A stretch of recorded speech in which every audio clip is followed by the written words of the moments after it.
आयतारा गोंयकारांनी घरार गुढी उबारून गुढीपाडवो मनयलो। राज्यान फांतोडेर संवसार पाडव्या निमतान प्रभात फेरी जाल्यो, देवळांनी कार्यावळी जाल्यो। भलायकी बरोबर नितळसाण सांबाळपाचोय सोपूत घेवचो म्हण संवसार पाडव्या निमतान सांखळे आयोजीत केल्ल्या कार्यावळीन मुखेलमंत्र्याचें आव्हान। RD एक्सको ब्युरो रिपोर्ट।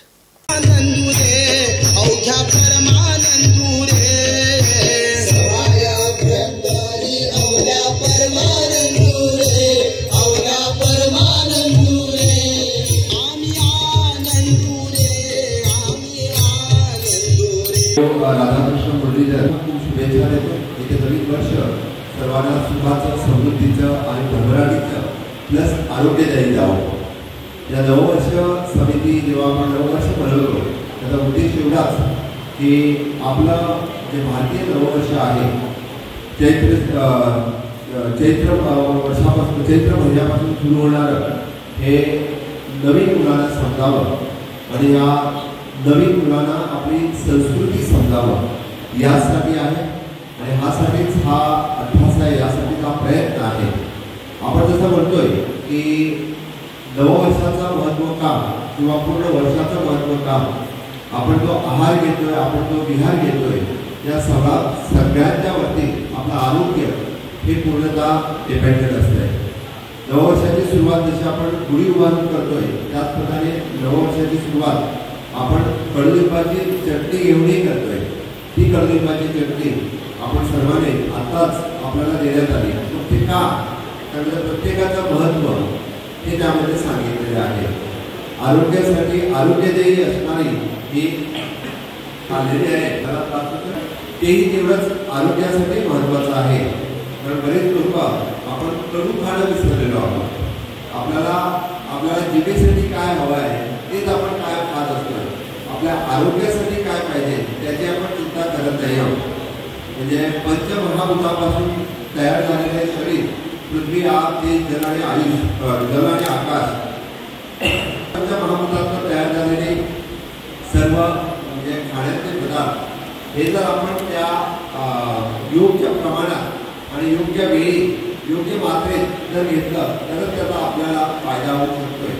अदरवाईज दुष्परिणाम दिसतात आणि म्हणून तर या कलियुगामध्ये आपण बघतोय की आपले कितीतरी म्हणजे आजार जे आहेत कितीतरी आजार वाढलेले आहेत। आपल्यामध्ये कितीतरी लठ्ठपणा आलेला आहे। आपल्याकडं डायबिटीज असेल, किडनी फेलियर असेल, प्रेशर असेल, म्हणजे 60 काय आता तर आपण 40 वर्षानंतर हार्ट अटॅक बघायला लागलोय। अगोदर ते 60 वर्षाच्या मागे जाऊन बघा की या गोमंतकामध्ये असलेले कितीतरी जे जन्माला आलेली लोक आजही 80-85चं लाईफ एन्जॉय करतात आणि खरोखरच कष्टाने या ठिकाणी त्यांनी काम केलेले ती लोक इथे राहताना दिसतात। याचं उदाहरण म्हणून उदाहरण सांगेन की गोमंतकामध्ये 61च्या अगोदर साखर हा प्रकार नव्हता। कारण मुळात साखर हा प्रकार पोह्यामध्ये जर आणायचं झाला असेल तर त्यासाठी लायसन्स लागत होतं।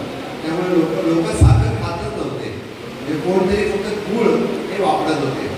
आपण कधीही कोणी पाहुणे आले तर त्याला पाणी आणि गूळ देत होतो, पण तो प्रकार आता जाऊन त्या ठिकाणी आपण मस्तपैकी जे पेढे, जिलेबी हे आणून द्यायला लागलोय आणि त्या निमित्तानं आपली साखर ही शरीरातली साखर वाढायला लागलेली आहे।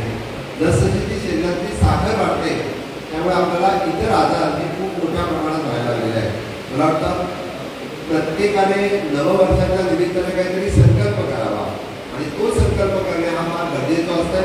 विशेष करून मुलांनी हा संकल्प करणं फार गरजेचं असतं।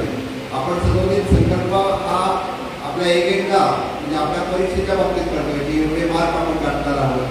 आपण संकल्प करतोय की आपण म्हणजे खूप मोठे होऊन आपण खूप पैसे कमवणार आहोत। मी तर म्हणेन की प्रत्येकाचा संकल्प असेल की या वर्षाच्या एका वर्षाच्या कार्यकाळामध्ये मी माझं आरोग्य सुदृढ करेन, की मी माझ्या आरोग्यामध्ये म्हणजे रोजच्या ह्या जीवनामधून 10% साखर कमी करेन किंवा 10% तेल कमी करेन। संकल्प असला तर प्रत्येकाचं आरोग्य